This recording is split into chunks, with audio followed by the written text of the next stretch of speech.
Welcome all to the Department of Energy's SBIR STTR Fiscal Year 2014 Phase 1 Release 1 Topics webinar. My name is Chris O'Gwyn and I will be moderating today's meeting. In just a moment you'll hear directly from Manny Oliver, the Director of the Department's SBIR STTR Programs Office. He'll provide you with some basic topics information as it relates to this release.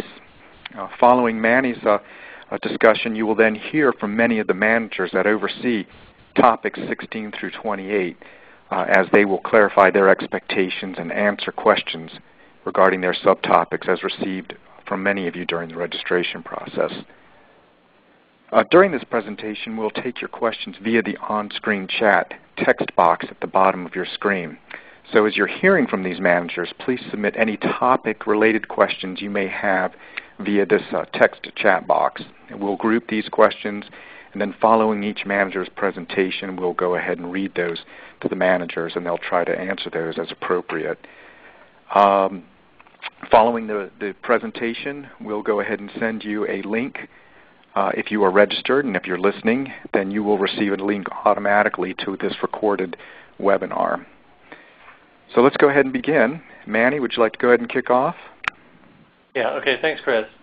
Let's go to the first slide.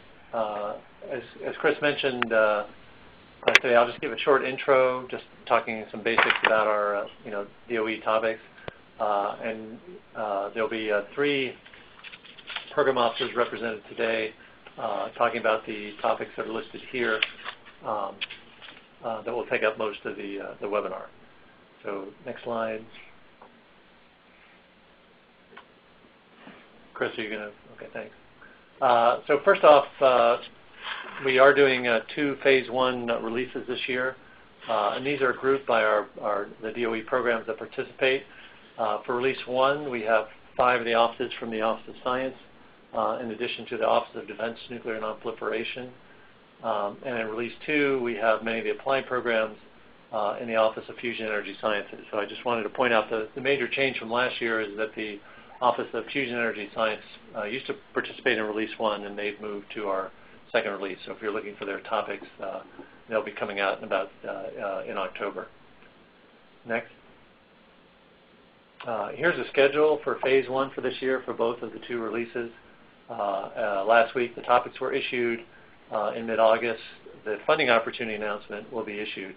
So I wanted to point out, I know we've got a lot of questions coming in about more related to the number of awards and funding available, that type of thing. But we'll address those questions once the funding opportunity comes out, announcement comes out in mid-August. Again, today's presentation is mainly focused on the technical topics, and it's an opportunity for you to talk to the DOE program managers about what the scope of their topic is. We do have a mandatory letter of intent for those of you who are new to our program. Those will be due September 3rd. It's just an abstract that's required with that, but again, if you don't submit that, you won't be able to submit an application. And then our full applications are due on October 15th for Release 1. Again, with award notification early January, grant start date in February. Next. When the funding opportunity announcement comes out in August, we will also have a webinar for that. We'll discuss some of the changes for FY14 and answer any questions you have about the funding opportunity announcement. Again, any questions about how to apply and so on, that will be the appropriate place to bring those questions. Next. And so before we get to the topics, just want to give you some basics, some questions that we get. So the topics are prepared by the DOE program managers who are attending today. And their typical focus is to identify breakthroughs are needed in the mission areas in which they work. Again, some of the mission areas are fairly broad, so some of the topic managers or program managers rely on experts both in industry and DOE national labs and so on. So they may not be able to address every one of your technical questions, but they will be able to get a response to you. The topics, as I mentioned, are organized by DOE program office.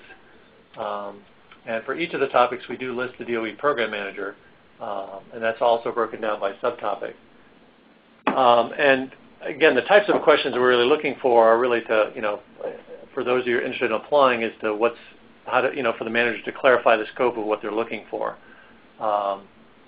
And it's not really appropriate. Some people ask, should I apply? And it's really your decision as to whether to apply, based on what you hear about the scope of the topic and the technology that you're interested in developing. Next slide. So here's an example topic on the right. Apologize, a little condensed. This is actually one of our shorter topics. Most of our topics run 2 to 3 pages. And then one of the important things, if you're, again, new to our program, is the topic and subtopic number and letter. So you can see this is topic 7. There are 3 subtopics, A, B, and C. And when you submit a letter of intent or your application, you must specify your topic and subtopic. We will not attempt to look at your application and see where it fits best. You'll be administratively declined if you do not select that. So that's very important. There's also a header at the top which indicates the award amounts. Apologize, you can't read it here, but you can read it in the topic document. And we'll also, if you're interested in applying for SBIR, STTR, or Fast Track, it'll indicate whether we're accepting applications for all of those. As I mentioned, for each subtopic, there will be a contact person, given the typically an email address for you to ask questions, and please, use that. Feel free to ask questions today, but if you have questions in the future, please contact the program manager directly. We do have an other subtopic for all of our topics. The intent here is for this to slightly broaden the scope. A lot of times we look for very specific breakthroughs, and if you have some other ideas that relate to the subtopics in the topic area but do not fit exactly in one of those subtopics, you can apply there. With regard to our history of making awards under the other subtopic, typically between 6 to 9% of the awards go out through that subtopic. So it's not just there for show. It's it does have has a purpose, and you can apply and receive awards. We also include references for many, but not of all of our topics. Those are really to help you come up to speed if you're not already knowledgeable in the field. And so we encourage you to use those as well. The program managers take the time to try to find the most relevant documents for you, so we encourage you to use that. Next. Last year we began incorporating technology transfer opportunities into our topics. And what these are intellectual property. These are typically issued patents or patent applications resulting from inventions at DOE labs or university, and as a result of DOE funding there. And when you apply to these, we're looking for you to take this intellectual property and perform additional R&D to drive it towards commercialization.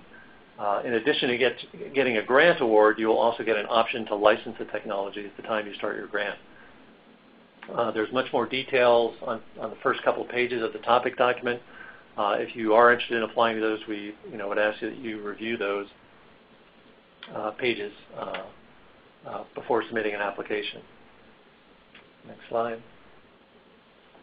Again, a technology transfer opportunity topic looks very similar. The one thing I did want to point out is that within each subtopic, there'll be some contact information for the national lab or the university. So this will be a personal contact, somebody at the tech transfer office, and in many cases there will be links to a specific page which describes the tech transfer opportunity. And as well as if a patent is issued or a patent application document is available, links to those as well. If you have any questions about the tech transfer opportunity itself, please contact the lab or the university that's involved. If you have any questions about your application and you're thinking of using this IP in some way and you're wondering if the program manager is interested in using, pushing into that direction, then contact the program manager about that. I think we just have one more slide. And also want to point out, last year we started implementing Fast Track applications. These are a combined Phase 1, Phase 2 application.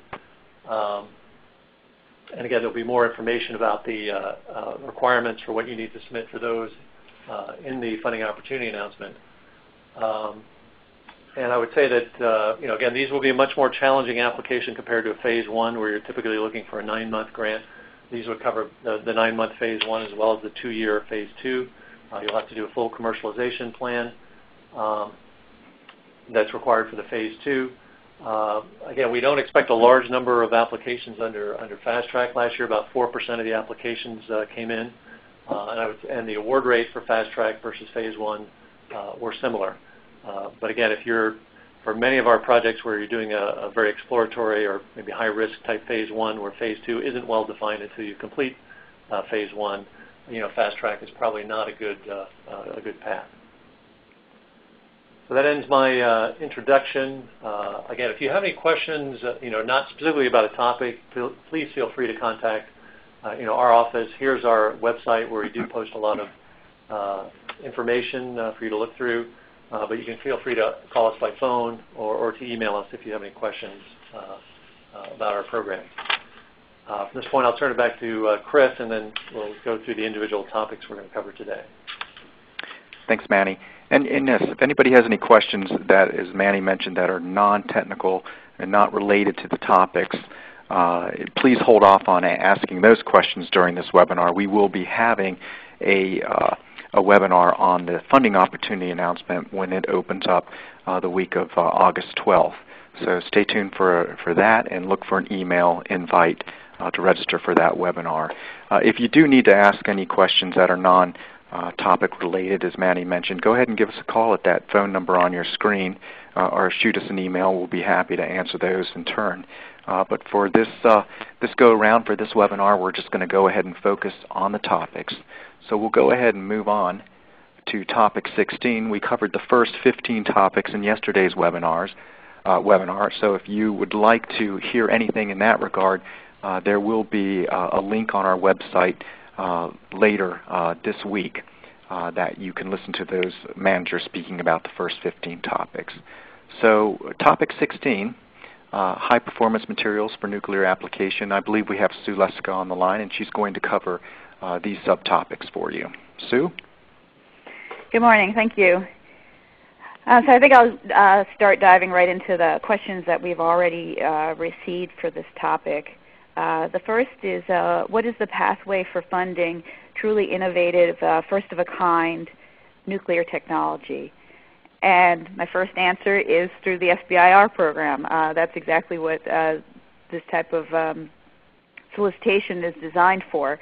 The other program that we have that we put out a solicitation for within the Office of Nuclear Energy is the Nuclear Energy Enabling Technologies program. We put out a solicitation once a year. This year it's planning to be released around the October-November timeframe. The focus areas there are on materials, sensors for nuclear reactors, and advanced manufacturing methods for nuclear reactors. And if you want some more information on that, you can take a look at the website neup.gov, and that solicitation will be released on grants.gov as well once it comes out. The solicitation from last year is currently on neup.gov if you'd like to take a look at it. Let's see. The next question is more information on program changes. The main change that we have had relating to the SBIR solicitation is that in subtopic B we have added liquid fluoride salt-cooled reactors to the types of reactors that we're looking for materials development in. That's a reactor type that we did start. Some research had been done years ago on it. We picked it back up about a year and a half ago, and results have been promising, so we decided to add it to the SBIR solicitation as well. Let's see. Next question, is there any fixed percentage allocated to Fast Track? No, there is not, but as Manny's already discussed, it's due to the nature of the research, it is kind of hard to, I imagine it would be hard to develop the Phase 2 before the Phase 1 is done, since this is generally pretty high-risk research. But there is no fixed percentage allocated to Fast Track. The next question, it just says electrical storage technology. I'm guessing the question is, are we interested in electrical storage technology? For this topic, no, we are not. Perhaps in the energy efficiency and renewable energy, those folks tend to cover the electrical storage technology, so perhaps they will have a topic in that area. But no, it would not fit under this topic. The next question is asking for general knowledge. For general knowledge, I'd recommend you take a look at the references that we have for topic 16. There are several websites there, as well as links to reports and papers that have been done, and I think that would give you a good general knowledge and a background in our programs. And actually, there's a lot of pretty detailed knowledge that we have on those websites and in those papers. Next one is, how do we get in touch with the leader of the project? As you see on your screen, the subtopic managers and their email addresses are listed, myself and Bill Corwin. Please feel free to contact us at those email addresses. We'd be happy to talk and answer questions with whatever your questions are. The next question is more insight into the specific technology needs. For that, I'd recommend, because this topic is pretty broad, as you can see by the slide in front of you, I would recommend that you contact either Bill or myself, depending on what your area of interest is, to talk more about any specific technology needs. Since I'm not quite sure if this person is more interested in the steels or ceramics or mitigation methods, I think that would probably be the most direct way to answer that question. And the last one is, can we talk to the program manager?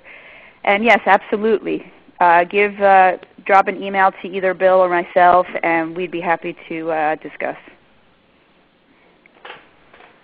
Thanks, Sue. That, as Sue mentioned, she is a program manager, so yes, you can go ahead and shoot her an email or Bill Corwin based on the breakout by topic, by subtopic as they have listed there. And you will find this on our website in the topics document. And for more general information, also refer to the references that are following each of these topics as well. So do some homework on that before you shoot off your question, and you'll more than likely get a well-rounded answer. There's one question here that we have time for. Sue, let me go ahead and read this to you. That was just texted in. Okay. Are you interested in large-scale production of oxide dispersion strengthened ODS steels or superalloys? I guess that would be in production methods, and yes, we would. I'm guessing the focus would be it's very expensive to develop ODS steels, and so it sounds like the question is, would we be interested in more efficient ways of manufacturing ODS? And yes, we would, and that would fall under subtopic A. Right, and for a more specific answer, if it's necessary, they can still contact Bill Corwin. Yes. If they want to follow that up a little further. Yes. And I think that's it. Sue, thank you very much. Let's go ahead and move on to topic 17, which is atmospheric measurement technology. And I believe we have Ricky Petty online here. Ricky? Yes, I'll give a brief overview. I have 3 program areas here of the 4 topic areas that we have under our topic. We are represented here. We are in the Climate and Environmental Sciences Division, which is part of DOE's Office of Biological and Environmental Research. Our topic areas in the Climate and Environmental Science Division covers topics 17 through 20, which are respectively the atmospheric measurement technology, which is associated with our Atmospheric Systems Research and ARM program, our Terrestrial Ecosystem Science program, which is associated with topic 18. We have the Regional and Global Climate Modeling program associated with topic 19, and 20 is the Subsurface Biogeochemical Research. Ashley Williams and myself are involved in the topic 17, we have Dan Stover and Mike Hooverberg who are involved with topic 18. Ray New Joseph is not present today, but any questions that anyone has for topic 19, I would be you can probably send her or Bob Valario a direct email making inquiries. And the same goes for David Lesmus. So starting with topic 17, the atmospheric measurement technology, they're broken into subtopics, and the first 3 subtopics are under my purview, and the remaining are under Ashley's area. And the first 3 topics we wanted to address UAV measurements, particularly in the Arctic. So therefore, we were requesting instrumentation, miniaturization to measure some of the typical species that we go after in terms of meteorology, looking at aerosols related to forcing, atmospheric forcing, as well as clouds properties, and mostly the items related to our science programs.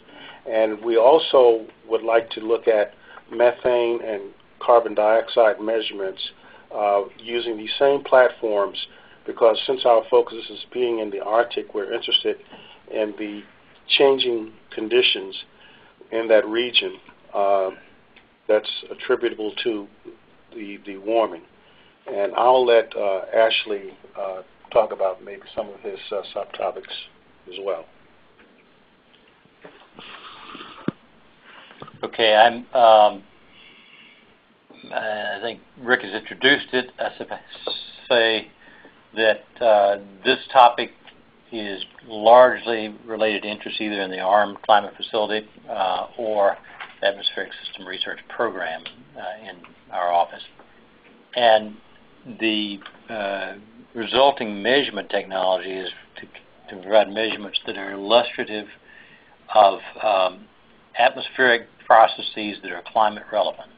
In other words, we are making measurements in situ in campaigns at selected sites and long-term at fixed sites as described in our program documents. We are interested in technologies that push those measurements forward. And you notice from some of the subtopics that there's a key interest in our division as a whole on sensitive climate regions, and the Arctic is especially the one of high interest for this year. And the technology that we're focusing on trying to enable is measurements with small airframe devices, specifically unmanned aerial system devices. In other words, we're looking for miniaturized instruments and small footprint, small weight, low power, suitable for flying on these devices or on stationary balloon type of frames. The end point of all our measurements really is the improvement of climate models by better representation of the processes and better predictive relationships. So in terms of what we're looking to measure, cloud properties, aerosol, life cycle or properties, or just cloud aerosol interactions, we're looking for better enabling technologies for us to get the measurements that can be used to develop predictive modules for climate models. Sort of the end point there. I can go to the specific questions that we've received so far. There's a couple that are more or less process related, which maybe I'll go over very quickly because they're probably not relevant. There's things like, can we apply to more than once per organization? I think the answer is yes for all SBIRs. Yeah, that's correct. There is a limit on 10 applications per solicitation for DOE SBIR, so just keep that in mind.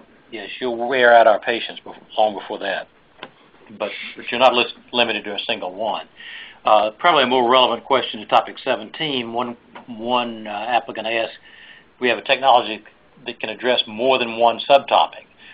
As Manny mentioned, you must select a subtopic, and I would recommend you select the best fit If it's applicable to others, that will be considered in the reviews.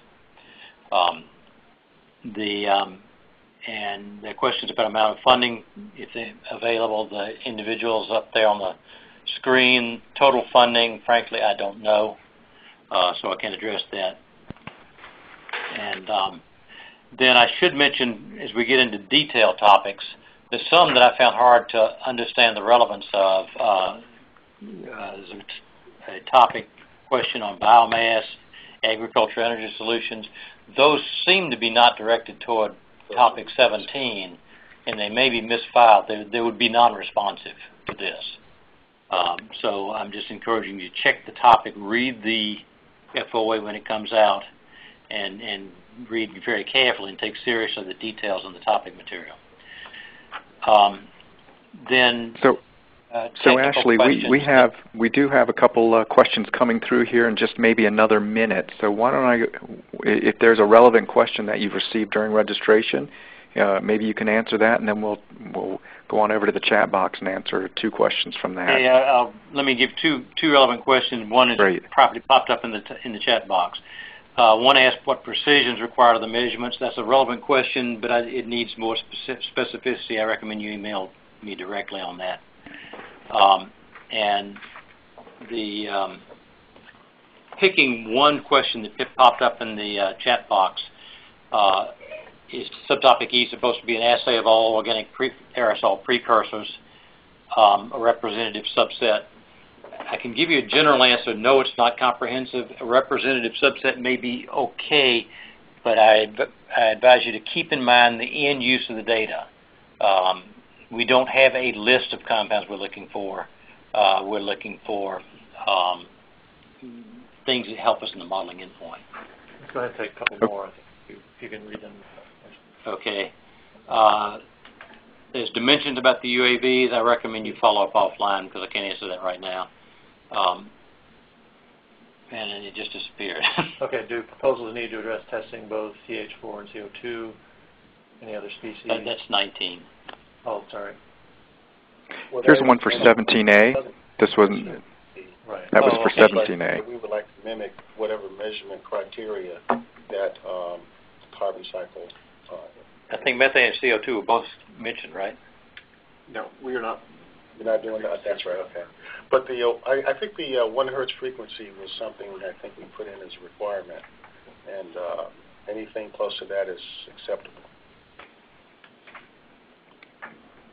Okay. So and again, I apologize to all. We are going to try to take many representative questions as we can, but I think to keep the webinar from going on too long, we'll have to move on to the topic. If you didn't get your question answered, please submit them to either Ricky or Ashley directly. So we're going to move on to topic 18 here right now. It's carbon cycle and related greenhouse gas measurements of the atmospheric and the biosphere. So I believe we have Mike Cooperberg here and maybe even Daniel Stover. Thank you very much, Chris. This is Mike Cooperberg. I am here with Dan Stover, and we're going to give you a very quick overview of the program and our interests. Then I'm going to walk through 2 of the subtopics that I'm responsible for, and turn the floor over to Dan. And I think we'll pick up your questions as we go along that way. Dan and I are program managers for the Terrestrial Ecosystem Sciences program. Our goal is to improve the representation of terrestrial ecosystems in coupled Earth system models. That means developing a predictive understanding of how these systems work.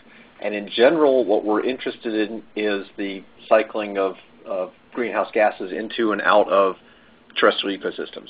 So the measurement technologies that we have proposed in this call are directed at making advances in areas that we feel are underrepresented or under technologized. I'm coming to a word that I'm trying to make up here in terms of being able to make these measurements. So the 2 I'm going to talk about are 18A and 18C. 18A is looking at portable technologies for ways to improve our ability to make measurements of flux in these systems. So we're limited right now in our ability to only be able to make measurements of CO2 flux, and we're looking for that comparable ability in nitrogen, argon, and oxygen. We think we've laid out the specs here pretty well for this. We think that with these capabilities, we could really come up with a much more advanced approach and a more sophisticated approach to making flux measurements in terrestrial ecosystems, which are currently limited by, those of you who are familiar with eddy flux technologies and CO2 measurements are limited in a number of ways for us to draw the conclusions we need to. So we're very much interested in that. The one question we got about 18A was the specifications for portability. In many cases, these measurements are going to be made in fixed, hardwired areas, so that the portability means that a person needs to be able to pick it up and carry it into the building and set it up. Hopefully someday we'll get to sort of an iPad-based app, but at this point we're looking for something, portability meaning it's carried by a normal human being and doesn't require trucks and cranes in order to get it into position and operate. Topic 18C is a similar topic, although it's focused on N2O and it's focused specifically on nitrous oxide measurements from soils. There's a real interest in nitrous oxide being a potent greenhouse gas and us not knowing a whole lot about its evolution from soils and being able to make measurements relatively quickly, inexpensively, and over large areas. So this topic is designed to do that. Before I turn this over to Dan, the other question that was directed to me was a question that said, how important are letters of support? I would answer that question as saying, you have to put yourself in the shoes of the reviewer, and the question is, if a person, a collaborator, is critical to your proposal, the reviewers are going to want to see commitment from that person to collaborate with you on the project. So if it's a cut and dried issue of having samples analyzed through a commercial laboratory, you don't need a letter of support, I wouldn't think, in general. If there's a collaborator whose contributions are really important to making this project work, it's important that you have something that documents that person's willingness to collaborate with you. Okay, with that, I'll turn it over to Dan for the other two. Okay, so for the remaining two topics are kind of focused again on soil-related processes. Topic 18B is the innovation improvements to root measurements. We know that roots are a poorly understood and characterized component of the carbon cycle and in terrestrial ecosystems. So this topic particularly calls out in a couple of options here of ways to refine our understanding of root systems and root ecology, including the advancing imaging collection. Traditionally, this has been done by mini risotrons, which are a little on the expensive side, so we're looking for a new low-cost camera design or automated acquisition system, as well as a way to automate image analysis from mini risotrons, which would be the second bullet there. There are two other areas of interest in the root ecology. This is looking at three-dimensional scaling of image analysis, so that kind of relates to topics 1 and 2. And subtopic number 4 there, which is looking at other non-destructive below-ground assessments. We know that in root ecology that there's been the serious hindrance to incorporating these processes are that all the measurements currently are destructive. And we're looking for other field-based equipment or measurement technologies such as ground radar, portable X-ray tomography, et cetera, that could be used to help us characterize root systems in the soil. And then moving on to subtopic D, which is innovative and improvement for in situ physical and chemical properties of the soil. This we're looking for, basically this is a sensor technology question, which we're looking to have technology innovation that improves our temporal and spatial resolution of soil properties. And the idea here is to try to combine multiple of these technologies in probes or sensors of some sort, which could be placed out into the field, that could be collected, that could take long-term measurements or maybe monthly measurements. It's not requiring you to actually dig the sensor up or to should require minimal operation or man involvement to work with these. These sensors should be rugged enough to be applied to various environmental conditions. And again, there's even a kudo point here if you can do something that would be wireless, that we could achieve multiple soil characteristics simultaneously. So this could be oxygen, pH, soil moisture, soil temperature, redox, microbial activity, biogeochemical, nutrient properties, etc. So with that, did you have a question? The only question that did come into me was what's the duration of the Phase 1 awards, and I think, if I remember from what Manny said, it's 9 months. So. That's correct, and I think I do see one question that might be directed toward you, Michael. It's for 18C, are there dimension restrictions? No, there are not. 18C is anticipating an instrument that one could carry out in the field and make these measurements, but within those reasons, again, I think it should be man-portable would be the dimension requirements. Great. And Dan, did you have any questions that were submitted that you had not addressed? That was just, I only had one, and that was the duration. Okay. Well, that's good. And if you do, anybody listening in, if you do have any other specific questions in regards to the technology on this topic, go ahead and submit them to either Michael Cooperberg or Daniel Stover as noted on your screen there. So let's go ahead and move on to topic 18, or move off of topic 18 to 19. And I believe Ricky Petty is going to jump in for the two subtopic managers that you see listed on your screen there. So if you have any specific questions in regards to these four subtopics under topic 19, I would submit these to both to one or the other of these subtopic managers. Ricky? Well, as I mentioned before, the program management representation for these two topics, both 19 and 20, are not here. So what I would suggest is that you maybe send them an email for these questions, forward them to those areas because they are the expertise in those areas. I wouldn't want to speak for them in their technical, given technical areas, and I think they would be the best ones to be able to address those, whatever questions that comes about in those respective topics. Okay, thank you, Ricky. So for topics 19 and 20, you will need to address your questions directly to those managers that are listed both in this webinar and on our topics document on the website. We will skip then to topic 21, and I will only note here that this is a technology transfer opportunity as mentioned by Manny, and this is in the biological and environmental research area, and it focuses on genomic science and related technologies. This webinar is not going to cover any of these TTOs, so what we do is we refer you to the actual topics document where you will find 26 subtopic descriptions underneath topic 21. And as mentioned earlier, the points of contact for those, whether it be at the laboratories or some research centers, they are all listed right there in the topics document. So please refer to that for topic 21. Yeah, Chris, I'm just going to interject here for 21. First of all, okay.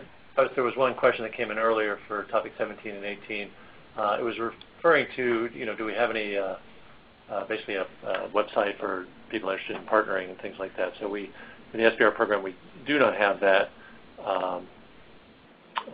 directly. Again, I think in these program areas there have been, a number of awards in the past. So you certainly, I think, might want to search the SBR.gov website for past awardees under DOE topics in this area if you were trying to identify companies who have been active in, for example, atmospheric measurement technologies. There are a number of them out there if you'd like to contact them for partnering. With regard to topic 21, I just did want to add, we did get a general question in regarding is DOE actively pursuing alternate sources of high-quality sustainable biofuel? And I did get a response from the program manager. I'll read that off. And so DOE's Office of Energy Efficiency and Renewable Energy and the Office of Biological and Environmental Research and the Office of Science support research in a range of potential bioenergy crops from algae to switchgrass on microbes involved in the deconstruction and fermentation of potential bioenergy crops and on the production of next-generation biofuels by microbes. Research ranges from fundamental genomics to issues associated with potential commercialization. So there really are two programs in DOE, both the Biological Environmental Research Group that's here today. I would note under topic 21, this is their topic. As you can see, they're a little more on the fundamental side. So the genomic basis for engineering microbes to do so that we can convert potential biofuel crops into fuels. And so most of the subtopics here, or the tech transfer opportunities in these subtopics, are from the 3 bioenergy research centers that are funded by the Biological and Environmental Research Office. And so they range from labs such as Berkeley Lab as well as some of the universities involved, such as the University of Wisconsin and Michigan State. So we would encourage you to look at that, look at those, and see if, and again, with TTOs, we're looking for you to leverage those inventions and drive those to commercialization. So, and again, John Houghton is the program manager for this. If you have any general questions about the topic, you can contact him. His name is in the topic description as well. So if there are no other questions on from these set of topics, we'll move on. Okay. Well, what we have here is topic 22, alternative radiological source technologies. We have 4 subtopics under there. And who do we have representing this question, this topic? Catherine Romano. Thanks, from Catherine. NNSA. So what I thought I'd do is try and discuss any questions that were sent in earlier. Let's see. One was what topic in DNN portfolio lends itself most to private sector support? And I would say these particular technologies that we're discussing in this call, anything that has to be commercialized. So these radiological replacement technologies are things that we need to make available commercially. Let's see.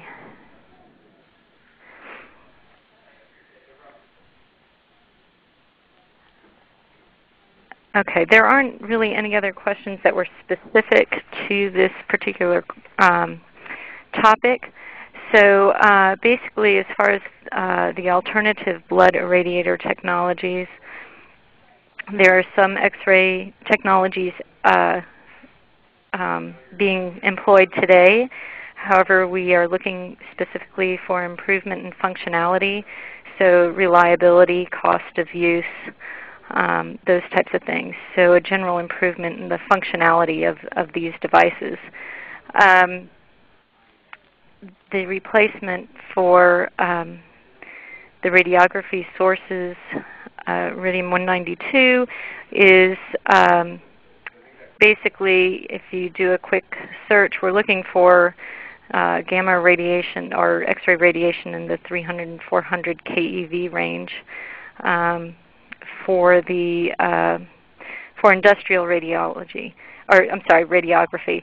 So these are usually used to test welds and in construction processes to test material integrity. So they would need to be, of course, portable and low power. So a little bit of research in the uses, the specific uses of those would give you a good idea as to of the exact types of equipment that we're looking for. And for topic C, the optimized radiation detectors for well logging, this is pretty well spelled out. We need gamma spectroscopy and epithermal and thermal neutron detection at high temperatures and can survive high mechanical shocks and vibrations. So those are your primary goals. Detection for gamma radiation would go up to, say, 10 MeV as indicated in the, let's see, one of our references, I think it was reference 4 for subtopic C, just is a very good description of some of the work that has been done in the past. And that's basically all I have to add. We do have one question here on topic 22, and if you can answer that, wonderful. Is there an interest in CF252 or AMBE replacements? Well, the Californium-252 and the AMBE replacements for well logging really is not an issue at this point. there are some DT generators out there that are good potential sources at this point. So the need right now is to find the detection systems that can work with those sources. Okay, very good. Manny, were there any other questions on your end there? No. Okay. Well, if there are no other questions, let's go ahead and move on to 23, topic 23, radiation detection. Okay. And that will be, I will cover that topic also. Right. Let's see. I'm just pulling up the, there was one question specific to this topic about energy resolution. Is there a desired spec for cesium-137 energy resolution for 23A, which is the high purity germanium detectors? So ideally, we'd like to have the same resolution, less than 1%, that that the high purity germanium detectors in existence now have. So we don't want to degrade that resolution. So that's the ideal goal. I haven't been able to read up enough on the progress so far in some of these detector systems as to whether they've been able to do that or not. But it does talk a little bit further down in the paragraph under 32A. It talks about the high rates requiring short shaping time, so that the short shaping time will interfere with your resolution. It'll degrade the resolution. So ideally, you have to design the detector for the shorter shaping time. So that's discussed there. So again, ideally, we would like to keep the resolution about the same. So the Section A, I would say, is pretty self-explanatory here. We want high purity germanium detectors that can provide a high rate. So and that can possibly do imaging. On topic B, scintillator-based radiation detectors for emergency response. Again, the ideal here is something that can be brought out into the field with energy resolution, preferably to be able to discriminate gamma rays and thermal neutrons, and to have a better resolution than what's already in the field. So we want to add a spectroscopic capability to our in-the-field detector systems. There are several systems already out there, and Dave has provided some references that you can look at. And other, topic C, anything that can improve, or any type of detector system that we didn't specifically call out that can improve our detection capabilities. We like neutron spectroscopy, and along with gamma spectroscopy, and something that's portable and light and easy to use in the field. Would that include coincidence, multiplicity, neutron counters? No, we're talking about the types of things that people, for the most part, well, I can't say no because I'm not Dave, so maybe that would be something that he would be interested in. But basically, we're talking about the types of things that are going to alert an emergency responder to equipment. To a radiological source, and help them find that source and identify what it is. So that's the basis for that. For this development. So, but if you think you have a great idea, we're certainly willing to look at it. Thanks, Kathy. Let's back up and look at just 22B since we're there, if you're able to address that. And it has to do with will you consider other semiconductor materials? Sure. I mean, we're looking for new and interesting materials. If you can, when you write your proposal, if you have some data to show us, that's even better. But we're always looking for something new and better than what we've already got. Okay. Well, very good then. I believe we have no other questions for 22 and 23. Thank you very much, Kathy. Let's go ahead and move off to topic 24, which is improving efficiency in the analytical chemistry laboratory. And I believe we have online Dr. Judith Fries. Is that correct? That is correct. Dr. Lori Metz is going to refer to do this presentation for topic 24. Okay.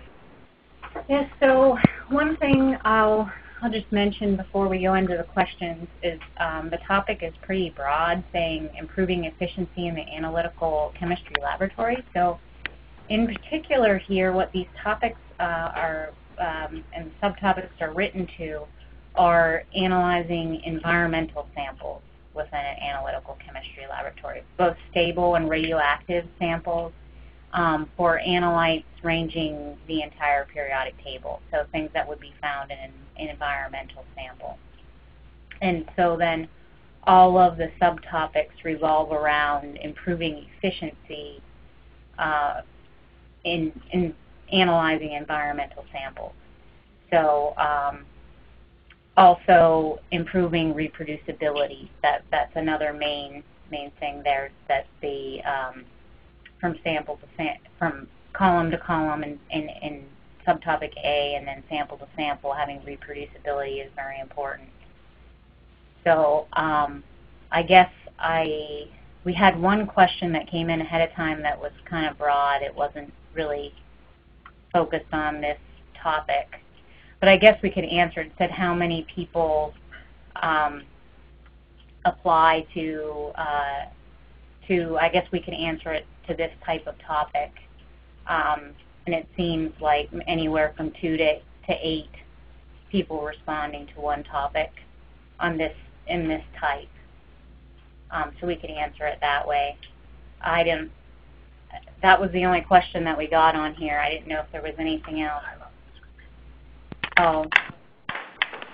I'll just walk through the various subtopics really quick. The subtopic A is pretty broad. Of course, elemental and isotopic analysis is very important to what we do, and anything that can speed up current methods or even completely different methods of ways of doing that is part of what subtopic A is about. Subtopic B really deals with reproducibility. It's a very important aspect of the analytical chemistry laboratory, and one issue is typical ways that our column packing is done is not adequate to meet the reproducibility requirements that we're trying to meet in an analytical lab. So that's kind of, we end up having to purchase materials and pack them individually, which is extremely time consuming and very difficult to do. If these were available, reproducible, that would be kind of what that's looking for. The next step is a bit more broad.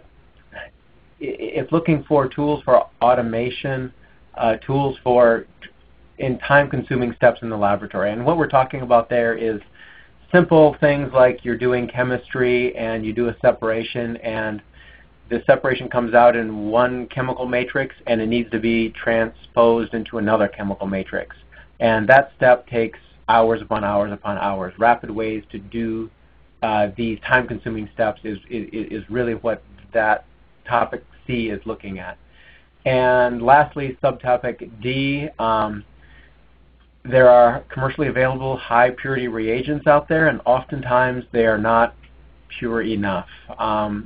Methanol is something that's called out in particular. Typically, reagents, the highest purity commercial reagents are not pure enough, and we have to take them and further purify them, which of course takes a lot of time and effort.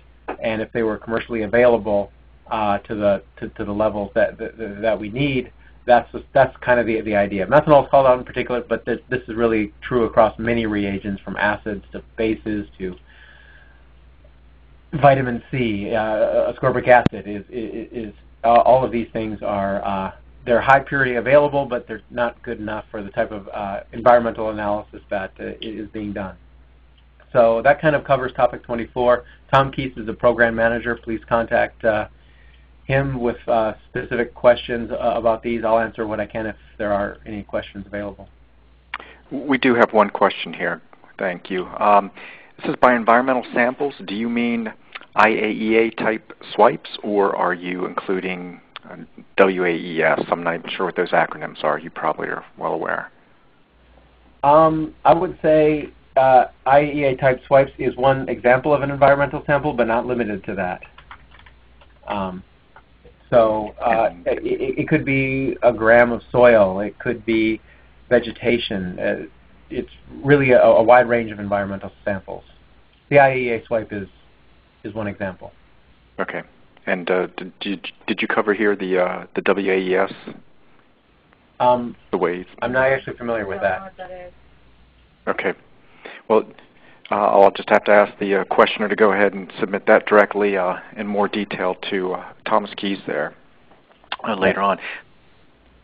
And that was the last question we had for topic 24, so thank you both. I appreciate that. We'll go ahead and move on to topic 25, which is technologies and capabilities associated with handling large volumes of data to support modeling and simulation validation. And I believe we have Jim Pelt on the line here. Jim?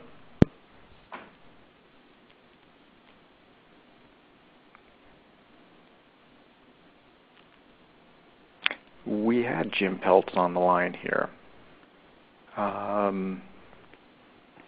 Jim is here. What we can do is we can move off to, briefly, we can move off here. We'll cover topic 26 with Leslie Casey, and then we can go ahead and move back to topic 25 as we work out the technical issue here with Jim and the phone conversation. Leslie, do we have you available? Yes, I'm here. Hi, Leslie. Hi. Topic 26 is the technology to facilitate monitoring nuclear explosions, in particular a high reliable compressor. It's my understanding that no questions were received on this, and so I will just briefly describe what we're looking for. Obviously, there are many compressors on the market. However, they do not have a long mean time between failure. And we are aware that there are compressors that have been built in an R&D environment for one single applications, but like flying on the Hubble spacecraft and things like that. But they're like $100,000 a piece. So this seems like a really good topic to be for the SBIR, because basically we know prototypes exist, but they're not available on the market. So we're looking for a very high reliable compressor, and we said, nominally more than at least 5 years, last for 5 years, and then preferably 10 or higher, of course, would be even better. These are for use in a variety of environments: aircraft, high vibration, truck bed, or on-site inspection, ground pumping. So ideally, you would have one compressor that would work in all environments, because this would facilitate the maintenance chain. But the Air Force was not convinced that that was possible, and so we broke it into 3, A, B, and C, and we listed the specifications so that if you met any one of them, it would be helpful. If you could do all 3 in one, that would be ideal. And that's really what it is about, trying to get a very high reliable compressor that would work in a variety of environments and have very high mean times between failures. Very good, Leslie. And I don't believe we have any questions that have come in. And if that covers your area, why don't we go ahead and move back? I believe we have the audio difficulty worked out here, and we have Jim Peltz on the line for topic 25. Yes, I'm on. Can you hear me? Yes, thanks, Jim. You're loud and clear. So essentially I had one question related to my area, and it was this potential project eligible for a fast track? And the answer is yes. And since there's no other questions, I'll kind of just talk about a little bit more about what we're looking for and how I would think you would be able to have a combined proposal through phase 1 through phase 2, that sort of thing. So essentially what we're really looking for in terms of a database management tool is one that's designed specifically in mind for verification and validation and uncertainty quantification purposes. That's essentially to better support the predictive simulation that we're looking to stand up in support of the high explosive testing campaign. And so I think some of the key objectives that would need to be addressed would be sort of to make it web accessible and be able to implement various standards and requirements and best practices for verification and validation and uncertainty quantification that would allow the scientists and engineers to really assess the quality of their modeling and simulation capabilities. And to have this thing to be able to provide a technical exchange and collaboration that would enable the credible computational models and simulations to really be evaluated. And this is an ongoing challenge to separately evaluate the effectiveness of these models and from the data, because they're really the results produced really rely heavily on the interaction between the two. So this type of data management tool would need to address that. It would have to be able to handle multi-phenomena data, optical, RF, seismic, those types of things. Since we're looking to develop a predictive capability, it would have to be able to easily import and extract these types of data. And so I think if you were going to try to go with a combined, it would be one thing to demonstrate the setup and sort of the data capabilities, data management capabilities in the phase 1 process with a particular non-sensitive data set. But I think if you were going to really be able to combine and have a shot at the fast track, you would have to sort of understand what we're trying to do with these data and the models within the high explosive testing campaign. So that would mean you need to have sort of an understanding of what we're doing in that area. And if you don't, then I wouldn't recommend doing that. That's basically it. If there's nothing else. Thank you, Jim. I appreciate that. We do have one question that came in here. What are the data file formats for the experiment and simulation data? It's a variety of formats. I could give additional details. I'm not familiar with everything, but there's lots of various formats. Okay, very good, and they can follow up with you as appropriate too. And one quick question here: might sample data sets be available during phase 1?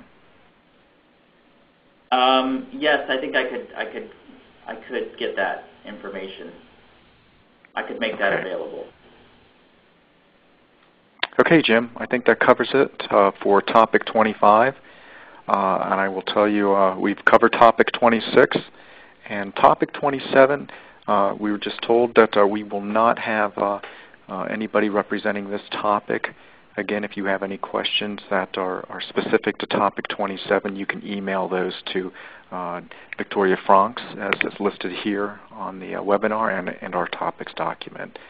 So let's move on to our last topic for the day, topic 28, which is technical nuclear forensics advanced packaging. And I believe we have a remote speaker calling in on this one. Is that right, Jake? Yes, I'm here. Okay. My name is Jake Benzine. I'm at Savannah River National Laboratory, and I'm filling in for Dr. Keese, who is the Nuclear Forensics Program Manager in the NNSA Office of Nuclear Detonation Detection, and unfortunately, he was not able to attend the webinar today. So, the advanced packaging, topic 28, I had one question come in that was, what is the current strategy basically for DOE to make this a reality? And I guess probably the short answer to that is that DOE is using the SBIR program and everything that entails to make sure that that this topic has the best chance of succeeding and becoming commercially viable. So since I only had one question beforehand, I'm just going to quickly review the topic and maybe add some extra information.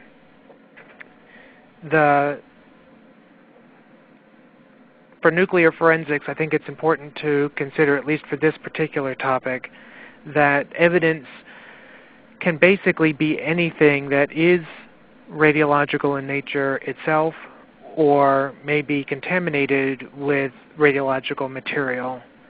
So something as maybe silly as smoke detectors that were involved somehow in a crime, if they have radioactive material in them, could be considered nuclear forensic evidence and would then have to be packaged and moved according to DOE and DOT nuclear safety protocols. So it's important to keep in mind that that these can be basically any items, and that if it is a full-blown sort of more what you would think of in a nuclear forensic case, that the materials can be stored for a significant amount of time, and that the packaging would need to be compatible with being in some levels of radiation fields for up to maybe a decade or so. One of the big issues that we actually got feedback from potential end users deals with the second bullet item, the surface static charge. It turns out that if you pick up this radon-laden dust, it means that the packages can't be cleared by the health physics group, whoever they may be, and so that definitely slows down crime scene processing. The third bullet item, as nuclear forensic techniques become more sensitive, research is showing that there are molecular signatures that can be obtained from the surface of certain types of samples, and that if the packaging material itself outgasses with the types of aromatic compounds that are listed in the topic, they can either interfere with the analysis of those chemicals or possibly even displace them and damage the actual signature or the ability to get signature information from them. We sort of talked about being able to make custom sizes and shapes to suit whatever the evidence may be. The ability to control the atmosphere, one that is to preserve sensitive samples, whatever that may be, whether they're air sensitive or moisture sensitive, and then how the package comes in contact with the contents.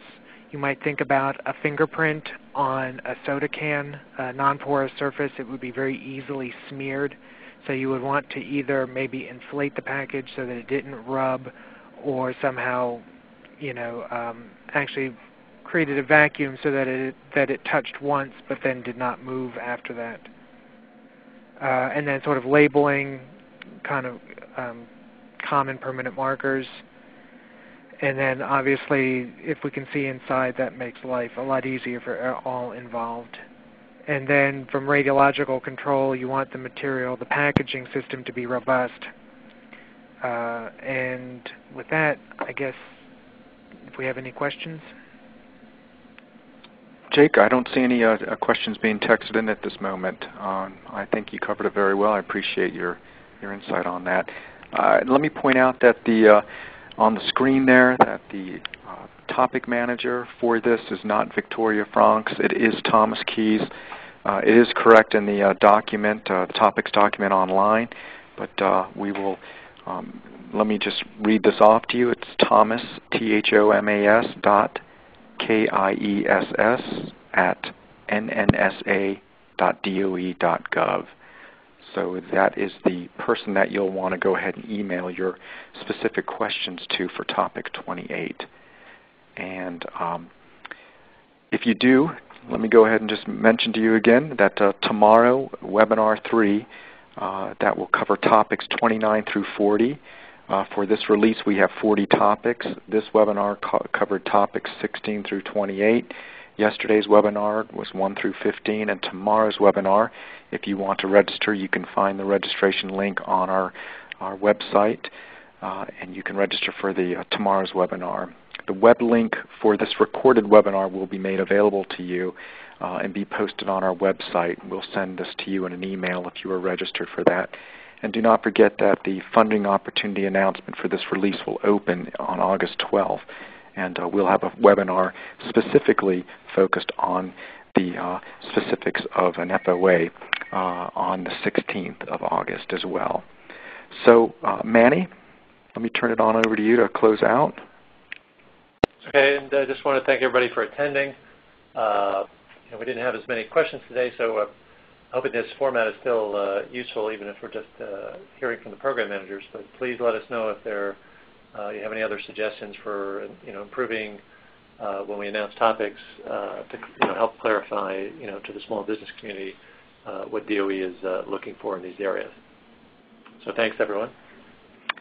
Okay, thank you very much, and this concludes our webinar. To the subtopics in the topic area, but do not fit exactly in one of those subtopics, you can apply there. With regard to our history of making awards under the other subtopic, typically between 6 to 9% of the awards go out through that subtopic. So it's not just there for show. It's it does has a purpose, and you can apply and receive awards. We also include references for many, but not of all of our topics. Those are really to help you come up to speed if you're not already knowledgeable in the field. And so we encourage you to use those as well. The program managers take the time to try to find the most relevant documents for you, so we encourage you to use that. Next. Last year we began incorporating technology transfer opportunities into our topics.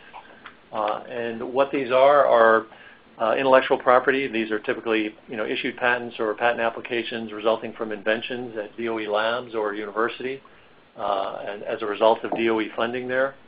And when you apply to these, we're looking for you to take this intellectual property and perform additional R&D to drive it towards commercialization. In addition to getting a grant award, you will also get an option to license the technology at the time you start your grant. There's much more details on the first couple of pages of the topic document. If you are interested in applying to those, we would ask you that you review those pages before submitting an application. Next slide. Again, a technology transfer opportunity topic looks very similar. The one thing I did want to point out is that within each subtopic, there'll be some contact information for the national lab or the university. So this will be a personal contact, somebody at the tech transfer office, and in many cases there will be links to a specific page which describes the tech transfer opportunity, and as well as if a patent is issued or a patent application document is available, links to those as well.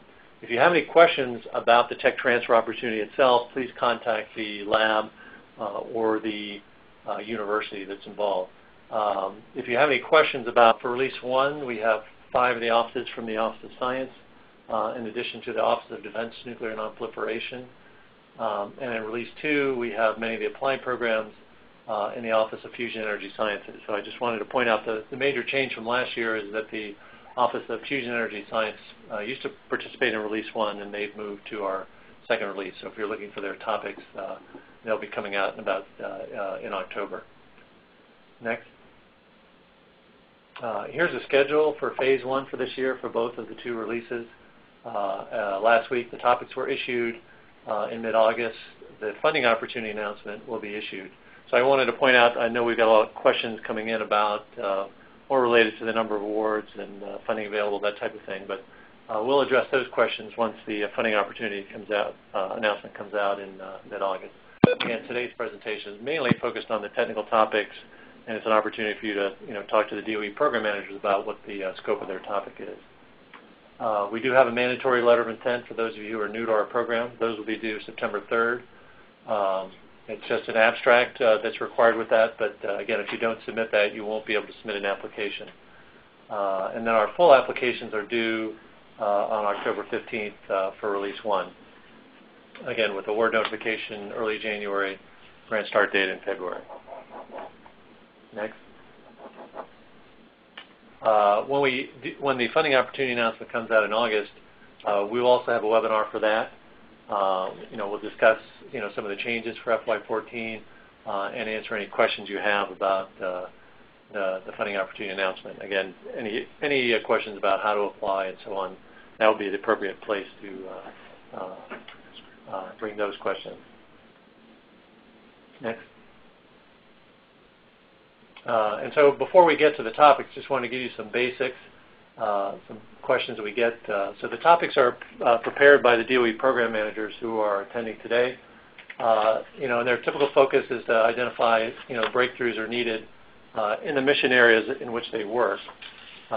Again, some of the mission areas are fairly broad, so some of the to your application and you're thinking of using this IP in some way, and you're wondering if the program manager is interested in using, pushing into that direction, then contact the program manager about that. And I think we just have one more slide. And also want to point out, last year we started implementing fast track applications. These are a combined Phase 1, Phase 2 application.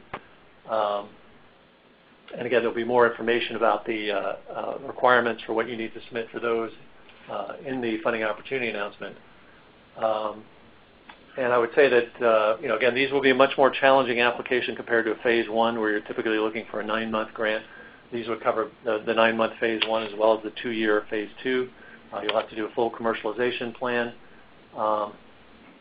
that's required for the Phase 2. Again, we don't expect a large number of applications under Fast Track. Last year, about 4% of the applications came in.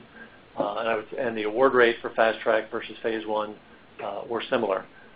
But again, for many of our projects where you're doing a very exploratory or maybe high-risk type Phase 1 where Phase 2 isn't well-defined until you complete Phase 1, Fast Track is probably not a good path. So that ends my introduction. Again, if you have any questions, not specifically about a topic, please feel free to contact our office. Here's our website where we do post a lot of information for you to look through. But you can feel free to call us by phone or to email us if you have any questions about our program. From this point, I'll turn it back to Chris, and then we'll go through the individual topics we're going to cover today. Thanks, Manny. And yes, if anybody has any questions that, as Manny mentioned, that are non-technical and not related to the topics, please hold off on asking those questions during this webinar. We will be having a webinar on the funding opportunity announcement when it opens up the week of August 12th. So stay tuned for that and look for an email invite to register for that webinar. If you do need to ask any questions that are non-topic,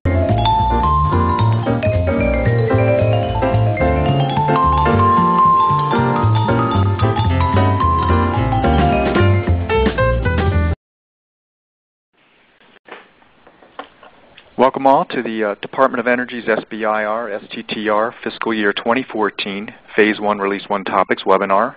My name is Chris O'Gwyn, and I will be moderating today's meeting. In just a moment, you'll hear directly from Manny Oliver, the Director of the Department's SBIR, STTR Programs Office.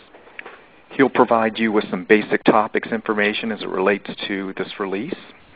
Following Manny's discussion, you will then hear from many of the managers that oversee topics 16 through 28 as they will clarify their expectations and answer questions regarding their subtopics as received from many of you during the registration process.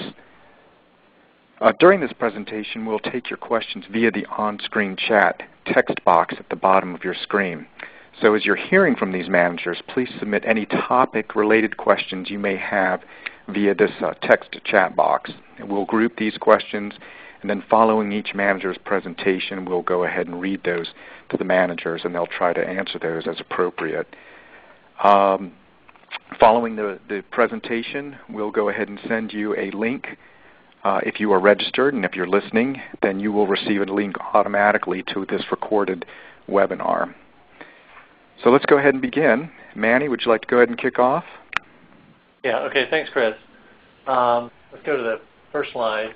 As Chris mentioned today, I'll just give a short intro, just talking some basics about our DOE topics. There'll be 3 program officers represented today talking about the topics that are listed here that will take up most of the webinar. So next slide. Chris, are you going to? Okay, thanks. So first off, we are doing 2 Phase 1 releases this year, and these are grouped by the DOE programs that participate. Topic managers or program managers, rely on experts, both in industry and DOE national labs and so on. So they may not be able to address, every one of your technical questions, but they will be able to get a response to you. The topics, as I mentioned, are organized by DOE Program Office. And for each of the topics, we do list the DOE Program Manager, and that's also broken down by subtopic. And again, the types of questions we're really looking for are really to, for those of you who are interested in applying, is to for the manager to clarify the scope of what they're looking for. It's not really appropriate. Some people ask, should I apply? And it's really your decision as to whether to apply, based on what you hear about the scope of the topic and the technology that you're interested in developing. Next slide. So here's an example topic on the right. Apologize, a little condensed. This is actually one of our shorter topics. Most of our topics run 2 to 3 pages. And then one of the important things, if you're, again, new to our program, is the topic and subtopic number and letter. So you can see this is topic 7. There are 3 subtopics, A, B, and C. And when you submit a letter of intent or your application, you must specify your topic and subtopic. We will not attempt to look at your application and see where it fits best. You'll be administratively declined if you do not select that. So that's very important. There's also a header at the top which indicates the award amounts. Apologize, you can't read it here, but you can read it in the topic document.